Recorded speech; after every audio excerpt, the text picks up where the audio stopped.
Thank you for tuning in to Investment Insight presented by McCay Wealth Advisory. My name is Hayden Proffitt, and joining us today we have Brent McCay. Brent, starting out as an investor, there's certain things that you really have to look for and certain things that you really need to look into. I want to hit some of these and just kind of talk to you about them. What about the importance of a budget?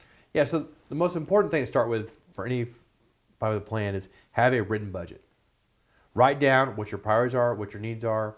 You know, if you're getting married or if you're not married, you're just getting started. A lot of times, the number one thing people fight about in a marriage is money.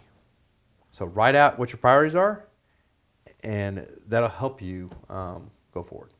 Right, and then within that budget, what about an emergency fund? Great question. So usually you want to have 3 to 6 months of what you need in emergency funds in case something happens. Obviously, that's dependent upon your unique situation.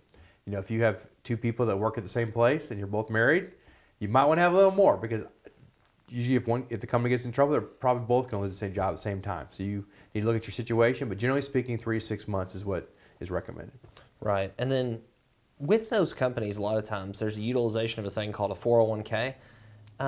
Explain just how that Sure. can help a new investor. So obviously the 401k, the big benefits are your fees tend to be lower because you have the benefit of everybody together in a plan. So that lowers your cost. The second thing is usually there's some matching money a lot of times. So you get some free money to get in there. And it's easy because, hey, you're setting that in place. So every month, you know, this much money's going in. And if you don't have that money coming to your account, you typically don't miss it. Right. And then the big benefit, of course, is tax deferral is so underappreciated. The ability to use the money you would have paid in taxes and earn interest on that for your entire life is huge. It's a huge benefit for investors. It's incredible. And then, you know, another thing that's kind of new, I guess, probably once a week, maybe even twice a week, I have a realtor or two that call me and say, oh, it's time for you to buy a house. You know, housing prices are increasing forever and ever. And I mean, maybe they go up a little bit and down and fluctuate in value. But the reality is that let's hit on how much I put down on a house and some of the hidden cost of a house. So sure. So you want to make sure that you always have 20% down when you buy a house. You know, if like we talked about in Investment Insight previously, if you find a new girlfriend and you move out of state, the ability to have 20% down means that you can sell that house. Right. If the real estate market moves, as we're shooting this video, the real estate market has declined. So if you didn't put any money down, you really can't sell that house. It gives you the ability to sell that house and move on to the next place. It also avoids PMI insurance. You know, when you start factoring in, you know, you've got your taxes, you got your insurance, you got your interest cost. Everybody knows that, but you also have the unknown cost, which is things break. When I bought this building, all 3 air conditioning units had to be replaced because they were all bad. And I think an AC unit now is like $8,000 a piece. Yeah, they're expensive. They're not cheap. So you need to have extra money beyond the 20% to cover it. And so most people don't do that. And so they end up getting in trouble, and they got to do some loans that weren't part of that budget, weren't part of that plan to get that house. So have that extra money as part of that plan. Right. And then also in addition to that plan that we're talking about here, what about a life insurance policy for if my family really depends on it? More so your case than mine currently. So typically, like, you know, I've got 7 kids, so I need enough money in insurance if I was to die to provide for those kids until they can basically be at the point of maturity where they can work. Everybody's different on that. But if you do a simple rule of 5% withdrawal rate, so whatever that insurance is, you can pull about 5% a year. You need at least 15 to 17 times whatever money you need in insurance to cover it. So if I want my kid, if I need 100 grand a year, I'm going to need about $2 million at 5%. But if I assume something that's going to be depleted as my kids get older, that Susie would not need as much money as they get older because they already be covered. So 15 to 17 times is typically what you need, because there's going to be some Social Security benefits that do come in because I've paid in Social Security, so you do get that per child. So usually 15 to 17 times whatever the income is what you need. And term insurance is cheap. Look at term insurance as insurance, not as an investment. Right. Those are two separate things. In our experience, they're two separate things, and obviously they're cheaper. So most insurance people want to sell the more expensive product, but term is the better product. It also, if you can lose a little weight and get in better health before you apply, that can help your chances too, save you some money. That's true. That's true. Going on that, like, you know, losing weight, like if I go to the gym with a lot of people that go to the gym together, or if I am a saver with a lot of people who are saving together, what's the importance of surrounding yourself with those people who have those really good money habits? Probably the most important thing you do, because people, birds of a feather flock together. You know, if you're around a lot of drunks, you're going to be a drunk probably. You know, if you're around people that save money, you're going to value saving money. Yeah. And so it tends to be the people you surround yourself with. You know, if you find somebody, I really want to be like this person, well, be around that person.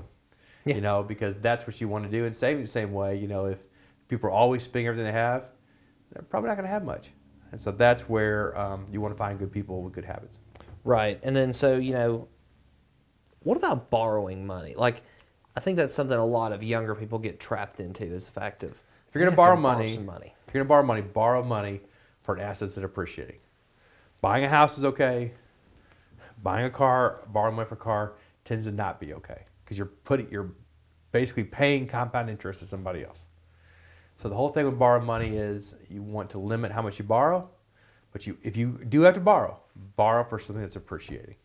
Right, absolutely. And then speaking of borrowing and credit, kind of just, what about, I think some people my age kind of get allured into these credit card. Oh, everybody gets on these credit cards. I mean, it's easy to spend the money. So obviously you want to keep a good credit score. You want to pay your bills on time. You want to have good credit. You know, they actually pull your credit for homeowners insurance. They look at your insurance score, which is part of that's your credit rating. But you want to make sure you pay everything on time. You keep the amount of money you borrowed low versus your income. And you want to keep everything, you know, generally speaking, you don't want your mortgage to be more than 20 or 30% of your pay. And so if you're borrowing 45% of your pay to do a mortgage, you're going to be in trouble when that roof breaks. You're going to have a hard time. You're going to have to get another job, or you're going to have to get in some more credit card debt. And so there is a debt trap. So the thing is you want to avoid debt as much as you can. Right. Hopefully all together. Obviously the best case world would be, hey, I paid for my house in cash, I bought my cars in cash, but usually you got to start out borrowing a little bit of money, so try to limit how much you borrow. And never borrow for spending on a credit card. Always, if you're going to borrow money for stuff that'll appreciate. Right. And I think that was one thing we talked about was, okay, even when I pay off my credit card, my net position or balance sheet, my net worth doesn't increase because of it, right? And I think that's something that is so, even when I pay off let's say I had a $5,000 debt, zero it. I don't have more assets. I just paid off a liability. Yeah, you want to be increasing your net worth, not decreasing it. Absolutely. Identity theft protection. What about LifeLock or something like this? Is that something to consider at this? In 2024, because of all the risk factors with identity theft and with online access, I think it's important to get some insurance for that protection. You can also freeze your credit. There's multiple options there, but I would definitely look into some kind of credit protection, because, you know, look, if somebody gets $100,000 in bills in your names, I do not want to be going to court fighting over it. I want somebody else taking care of that for me. Right. So, and you know, the last kind of topic we hit on is, what's the importance of, as you're younger, as you move through life, continually educating yourself? Correct. The most important thing that you can do is learn.